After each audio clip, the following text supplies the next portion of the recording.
नमस्कार दोस्तों, स्वागत है आपका डीके टेक ब्लॉग चैनल में। ऐसे ही नए नए वीडियो देखने के लिए चैनल को सब्सक्राइब करें और साथ में बेल आइकन प्रेस करें और ऑल पर क्लिक करें हमारे हर नए वीडियो को सबसे पहले देखने के लिए। धन्यवाद दोस्तों।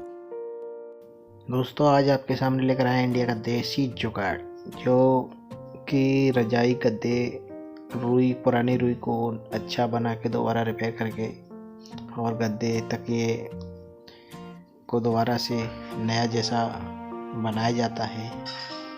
और ये आप देख सकते हो मशीन का लुक और इससे कैसा काम होता है,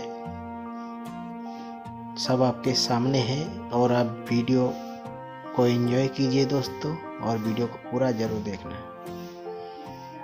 अगर आपको वीडियो पसंद आते हैं तो चैनल को सब्सक्राइब करना, साथ में बेल आइकन जरूर दबाना दोस्तों।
तो दोस्तों, आपको वीडियो कैसा लगा कमेंट बॉक्स में हमको ज़रूर बताना। अगर वीडियो आपको थोड़ा सा भी अच्छा लगा है तो चैनल को सब्सक्राइब कर लेना, साथ में बेल आइकन जरूर दबाना, जिससे हर वीडियो आपको लेटेस्ट मिलती रहेगी।